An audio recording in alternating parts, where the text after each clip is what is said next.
What's up? I'm Jared Harris, and you're listening to episode 61 of Beats by Jer, brought to you by both The Spill Magazine and Dropout Entertainment.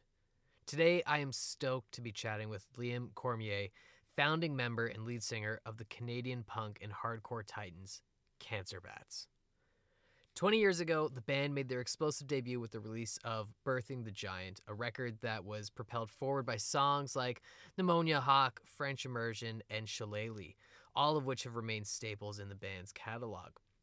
Since 2006, the band has maintained a restless pace on the road, in the studio, with pivotal albums including Hail Destroyer, Bears, Mayors, Scraps and Bones, and Dead Set on Living. And also through their unique spin-off side project, Bat Sabbath. Cancer Bats are just about to embark on a cross-Canadian tour in celebration of 2 decades of Birthing the Giant, starting on April 2nd in St. John's, Newfoundland, and concluding at Poutsa Fest in Montreal on May 16th. The tour will see the band perform the album in its entirety alongside other favorites and will make a stop at Toronto's Opera House on April 10th. Here's my conversation with Liam Cormier. Liam Cormier, thank you for joining me today for The Spill Magazine and Beats by Jer. Thanks for having me. Anytime, dude. And of course, congrats on celebrating 20 years of Cancer Bat's seminal debut album, Birthing the Giant. Oh, I appreciate it. Yeah, it's kind of crazy. It's definitely crazy thinking that we've been around for 20 I years. I think like we see a lot of like classic rock bands that are like, here's like this 20-year thing, this, like 50-year thing if you're the Stones. We don't see a Yeah. lot of that with like punk and hardcore. It's definitely a huge achievement.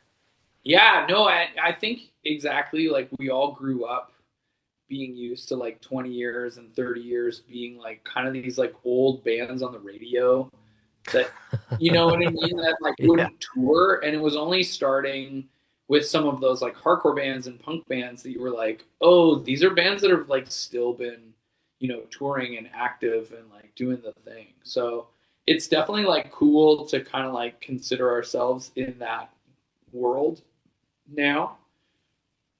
For sure. Especially I think like more and more like bands that have been active too. I think that there's that side where you see a band, like bands celebrating like 20 years, like Comeback Kid, who have never stopped touring, Hmm. or Hmm. like I remember being like out with like the Sick of It All guys, and it's like, man, Sick of It All had like never stopped touring, like the constant, or like Silverstein, like there's these bands that have just been like going strong for like years, Flatliners, so it's cool to like kind of feel like we're in that world, with some of these, nonstop road dogs. Yeah, yeah, you're in great company. Yeah, yeah, exactly. Um, Given that it is the 20th anniversary of Birthing the Giant, have you revisited the album recently? Yeah, so all the dudes, I would say I'm probably slacking the hardest because I kind of have the easier job. Because all the dudes have been like putting in the work to try and like remember all the songs, or for Mm. Jackson, like learning all these songs for the first time. Yeah, yeah, yeah. Uh, so for Mike and I, we like at least have the advantage of like we wrote this record. And for me, I like have a weird brain where like I can actually like remember, like I remember all the lyrics for whatever reason. It's like just how my brain works. So when I like listen to the record, like I still have all those like lyrics like memorized. Mm. So it's less of like a strain, I think, on my like weird straight edge brain than I think for some other people who are like having to go back and like, dig through the memory books like of like where to, come in or what parts to happen. Mm. Also for us, it's kind of helpful that we still play a lot of songs from this record. So we still play, Pneumonia Hawk, French Immersion, Shillelagh. We were playing Butterscotch, not that long ago. So it's like there's still a lot of the songs that are in the set list. Um, so that at least like makes it like it's not too crazy. We're not playing like stuff that's like so unfamiliar. Makes sense, yeah. Yeah. Beyond the technical stuff though, like have you gone back and like revisited like like sat down and listened to this record? Oh yeah, yeah, yeah. Yeah, and I mean that's the fun part is like is really going back and like listening to it front to back. You know what I mean? Yeah. Like sitting down with the whole thing and kind of like being impressed in a way that we were able to like kind of make a record as cool as it is, like, you Mm, know, when we were hmm. like in our 20s, you know. So in a nice way, like going back and being like pleasantly like reminded, like I'm like, oh man, 100 Grand Canyon, like that song rips, like Grenades, that song rips, like Golden Tanks, that song rips. So it's like it's cool that this record doesn't have like, you know, sometimes I feel like bands go back and there's like some awkward moments, Mm, you know, hmm. where they were like, I feel like it's a little bit more like when bands were like in high school when they wrote like an album That's and fair. Yeah, yeah. they're coming back as adults being like, ooh, this is Ooh, like not so great. Stacy in math class. Ooh. Yeah, yeah, exactly. Whereas like we were at least like 25, 26 when we like wrote Mm. this album. So I think we were like a little bit more, we'd been in bands before. We'd kind of like made, you know, way worse mistakes before we got to this point. So it's nice to like kind of go back and be like, oh, okay, yeah, this record rips and like there's nothing Yeah. too awkward. No, that's cool. I mean, I think it really holds up as well. Like it feels like you guys knew what you wanted Cancer Bats to sound like on that debut. Yeah, cool. I mean, I'm glad that translates. I think for Scott and I when we were starting the band, because like I said, we had been in other bands before. We had played in different hardcore bands, and so we had a really specific kind of ish idea of like what we wanted the band to actually like be like. Mm. And because we felt like there was that sort of style like really missing from like kind of Southern Ontario hardcore, and so we were like, oh, it'd be cool. Like, we love Cursed, you know, we love like Every Time I Die, we love like these other bands, but we want to do it a little bit more punk. We want to do it a little bit more like, for Scott, he had so many influences from like, you know, like Southern, like I Hate God and like, you know, Down and like all of these like Acid Bath, like all of these kind of like New Orleans style bands that he wanted to have as like an influence as well. So that kind of like cool like focus I felt like really helped to like kind of be like, oh, okay, this is like what we're actively going for, you know? Yeah, yeah. I think it's like the band has always very carefully straddled this sort of line between like traditional hardcore and a little more punk, you know what I mean? Like the nuances between the two, and I think like that record really establishes the difference. Yeah, cool. Well, I appreciate that. Yeah, trying to have like enough to kind of fit into both worlds, I think Mm. was like the idea. Because we were such fans of everything. You know what I mean? Like we were going to, you know, I was going to see Strike Anywhere, and then the next night I would go see Darkest Hour. You know, when I was like seeing all these shows, and it was like, okay, yeah, I want to sound like Converge, but I also want to sound like American Nightmare. You know, like having like all of those like kind of elements, I think were what you know got us excited about being in the band. Sick. Um, I know it's like 20 years ago, but do you have stories that you can share about making Birthing the Giant? Yeah, I mean, there was definitely some really cool. I think one of the big things for us was like we signed to Distort, so we were on like the same label as like Alexis on Fire. So like those guys were really really good friends. Definitely like real motivators in like being like get this band going so we can go on tour kind of Mm. thing. But the one of the big things that I think stands out for us is like how like Greg Below, who ran Distort, really wanted us to work with Gavin Brown. So that's who like did, you know, the early Billy Talent albums. He also did like 3 Days Grace. So just like a real powerhouse like songwriter. Hmm. So I think like he was able to kind of help us focus some of that like energy that we had. Because I think we didn't really dial in songwriting, you know. It was like we kind of had these songs with like a million different parts. They didn't have any like start or end or chorus, which it's kind of like the charm of it. But I felt like Gavin helped us kind of rein some of those things in. And like Mm. we like learned how to like write songs that were a little bit shorter. He was like, you don't need a 5-minute song. Stop writing 5-minute songs. Write like a 3-minute song. And so he was like helping us to like, he literally like cut up French immersion and was just like, make French immersion just like the meat and potatoes of the song. Which is funny because like it's such a like straightforward hardcore song now. But the original version of French immersion was like super long. Now, on this So it was upcoming like, tour, sorry, what's that? you go. Sorry. I was gonna say on this upcoming tour, you're playing the whole record front to back. Yeah. Um, is there any intentions of playing like some of the original arrangements pre-album? Oh yeah, no.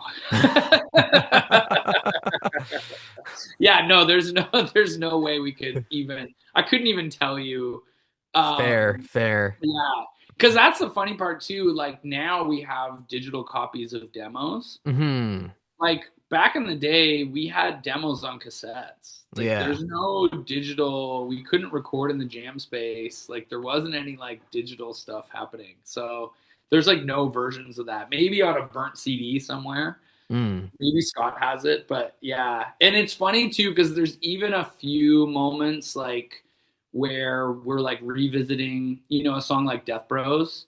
We're like, this song's really awesome, but now we probably would have shortened it, you Mm. know? Hmm. So we're Hmm. like, we could compress this one if we wanted, but we'll probably I think we're just gonna play like the versions that are on the album, Cool. like true to the record. I think as everyone remembers it. And that's what I like too about playing it in that track listing.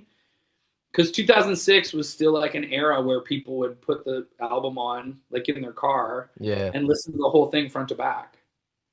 Cool. Yeah, So yeah, have yeah. them all 40 minutes Like that as like what you intentional remember. lineup. Yeah. Yeah. Sick. Yeah. When the album came out, did you ever imagine the trajectory that would follow for you guys? I mean, we definitely were like really putting that band together and putting that record out to kind of play catch up to a lot of our friends.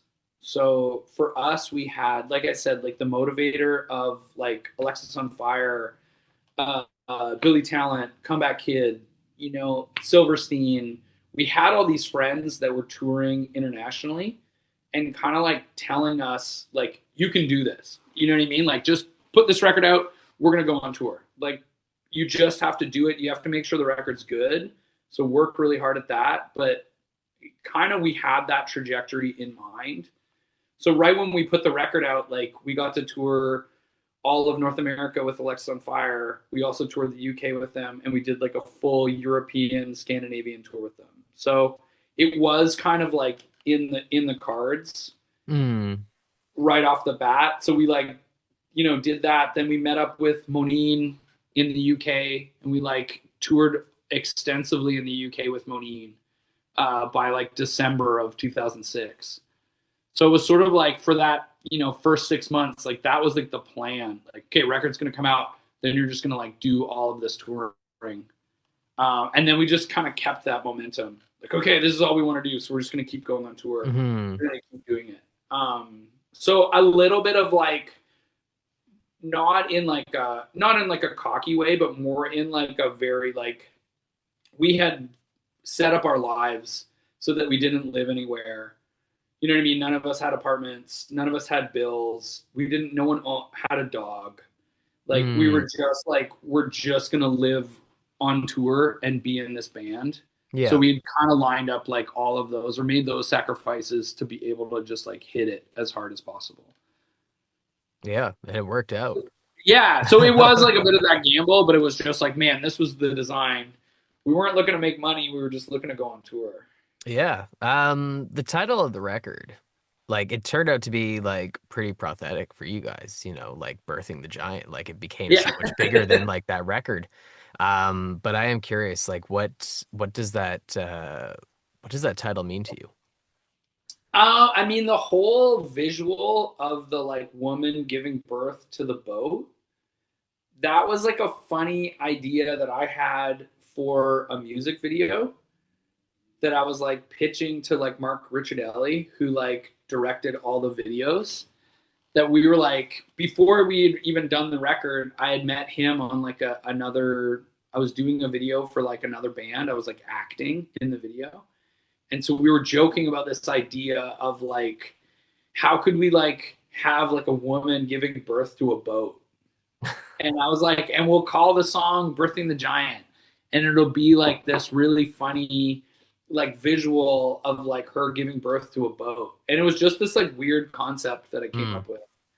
And then we just kept kind of riffing on that. Like that was just like our funny joke. And it kind of became, yeah, this like idea that we was just like, okay, we're like putting out this like, you know, this monster kind of big old record, you know, like why don't we just call the album Birthing the Giant?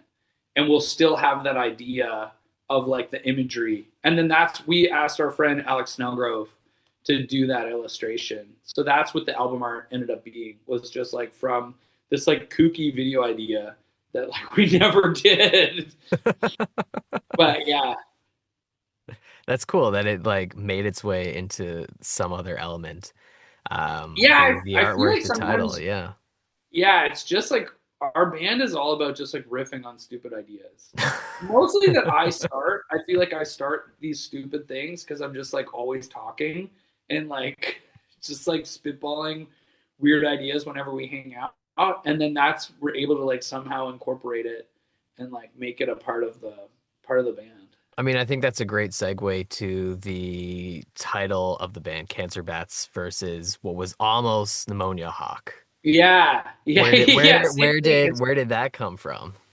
That was again just me like kind of riffing on ideas, and like I definitely, because I had come from like I used to do merch for Scott's band at the Mercy of Inspiration, and I saw like how much like in hardcore like t-shirts and merch and like that side of things was like just as important as your band.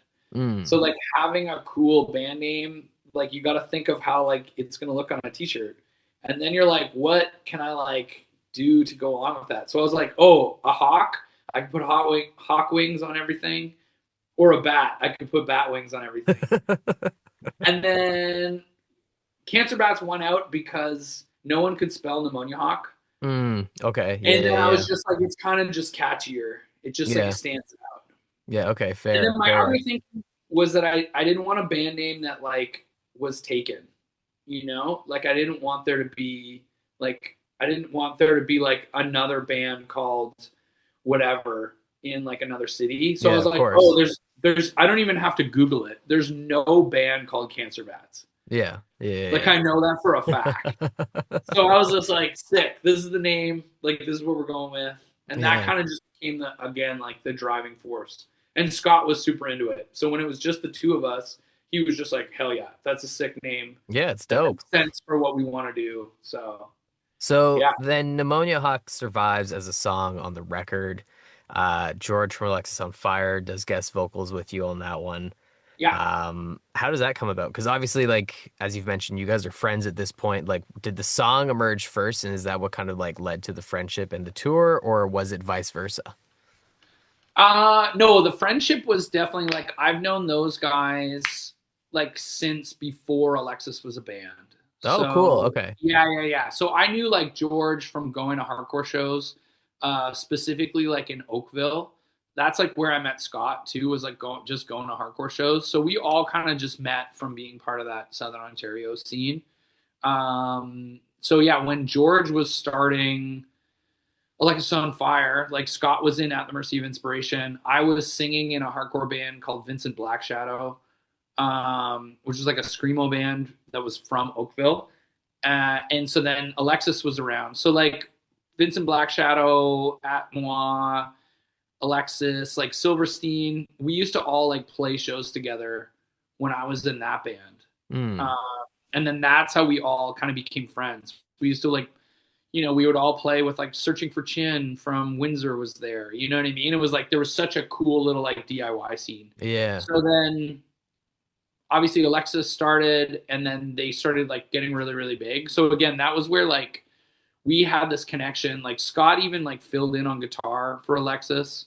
Like one time when like Wade had to go to prom, like Scott like played guitar for them like on a tour. So like we've always been like really really close with those guys. Mm. So that was why like they got us signed to Distort. Like George was like very like you're signing Cancer Bats, like we're gonna take them on tour. George used to wear our T-shirt. Like we had this white T-shirt that said like Cancer Bats, Cancer Bats, Cancer Bats. It was like the first shirt. George wore that shirt. I want to say at like every show for a year. Mm. I definitely remember like giving him like multiple versions because they were just like wearing out and getting gross. But he was like such a huge supporter of the band and like really like pushing it. Yeah, So that's yeah, amazing. so when that idea came around to have him on the record, it was like hell yeah, like Yeah, this will of be course, of yeah. course. Do you remember, like, from the perspective of 20 years ago when the record just came out, do you remember if you had a favorite song on the album? I mean, I think yeah, like we were already playing Hunter Grand Canyon. Well, Shillelagh was on the demo. Mm. Pneumonia Hawk was the fifth song we had written. So the demo had four songs that included Shillelagh, and then Pneumonia Hawk was the fifth song we wrote. So Shillelagh and Pneumonia Hawk were in like every set list that we had, and then we added Hunter Grand Canyon and French Immersion. So we were like already playing those four songs, like kind of like nonstop. Yeah. The old version of French Immersion, but like so The mythological, long, yeah, and complex French immersion. Yeah. yeah, the 7 minute version of French immersion. But yeah, so those ones like Hunter Grand Canyon, Pneumonia Hawk, Shillelagh, those are more like the big three that kind of Okay. Yeah. Yeah. we were playing, and that was sort of like what also kind of like informed the rest of the record because everyone when we started playing Shillelagh was just like, holy shit, Yeah. Yeah. like this That's an absolute ripper. that song was like kind of what we realized we were onto something. Mm. Because like we had the first few, but then when we started playing Shillelagh, like that's when kids would like sing along, like that hell yeah at the start. Like I remember playing like the Masonic Lodge in like Streetsville, and like kids were singing that song off the demo, and it was like crazy. It was like a huge response, and I was like, oh, okay, like this is the vibe. Yeah. And Yeah. Yeah. That's so sick. that's sort of what was like, okay, Southern riffs and like this Yeah. kind of vibe is like what we want to lean into. Now, 20 years later, looking back, like, is there a song on the record that you would say is now your favorite, or has that remained the same? No, a huge one now, like Butterscotch is one of my like favorite songs. Like I'm super pumped to like play that. And we've brought it back a few times because people have like requested it. Like in the UK, people were like, please play Butterscotch. So like that song is now, as well as like obviously we still play Pneumonia Hawk. I love playing Shillelagh. Mm, yeah, Uh yeah, but like yeah, Butterscotch is like a total banger that yeah. I'm That's a like cool one really too. yeah. I feel like because it comes right after Shillelagh or like a few after, like I feel like it just gets overshadowed, but like that's a great one. Yeah, it's like also it's got that crazy like we break down the breakdown Mm-hmm. in that one. Mm-hmm. Like, that song. That part's so good.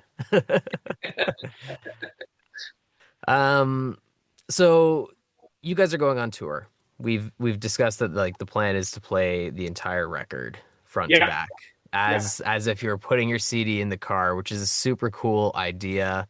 Um, most for the most part, I'm assuming faithful to the original, how people remember it. What else do you guys have in store for the tour? I mean that we'll play that 40 minutes, but then we're also we'll afterwards because we like to play for like at least an hour. So we'll like add some bangers at the end. Like we'll play like the hits Yeah, and nice, afterwards. nice, So like cool. yeah, Hail Destroyer, Bricks and Mortar, Lucifer's Rocking Chair, like the just like the other kind of bangers that we want Yeah, to play. yeah, yeah, Yeah. yeah. Nice. And of course, I have to ask because Cancer Bats, Bat Wings, there's also Bat Sabbath, right? Yeah. The Cancer Bats Black Sabbath tribute band, which is a super cool idea. Um, obviously Ozzy Osbourne passed away last year, right? And Yeah. that is obviously a huge influence on you, I'm assuming, as a singer. Um, are there plans to continue doing Bat Sabbath in tribute to Ozzy? Are there plans to kind of continue doing this? And has the intention of it changed than when it first started? Yeah, definitely like Bat Sabbath has kind of become like it's gotten a life of its own. And now we tour it pretty regularly. So we have right now it's even on sale as like a whole UK Bat Sabbath run. We're gonna be doing Bat Sabbath at Puzza Fest. So yeah, it's definitely still like an active project. I would say since Ozzy has died, it's definitely like I feel like all those songs have become more important to people. Mm. I think also just like everybody's like feeling towards it is just like it's like kind of minted now as like the ultimate in heavy music. Yeah, Like yeah, nobody dispute it. Not like it was really ever disputed, but I just yeah. think like now it's just like everyone's just like all in on Sabbath, Yeah, which of like course. we're here for it. We love it. Yeah, of So course, of yeah. course. Um, Now, the final question that I like to leave people with, what are your three desert island records? Oh, man, I would say, I mean, for sure, Sepultura, Chaos AD. I listen to that record more than anything. Actually, super easy. Sepultura, Chaos AD, Entombed, Wolverine Blues, and probably Beastie Boys. Check Your Head. Those are like maybe my like three most listened to albums of like all time. Yeah, that's sick. I love the little BC Boys nod at the end there. Like totally unexpected, but also totally on brand somehow. Yeah. Yeah, those are my classic getting shit done music. Yeah, sick. I like that. Liam, thank you again for joining me today for the Spill Magazine and Beats by Jared. That was a great conversation. Dude, thanks for having me. This rocks. Anytime, man. Thanks. Thank you for tuning into my conversation with Liam Cormier. Tickets for the Birthing the Giant Anniversary Canadian Tour can be purchased via cancerbats.com. Next week, join me as I explore the incredibly influential work of D'Angelo's Voodoo. I'm Jared Harris, and this is Beats by Jer.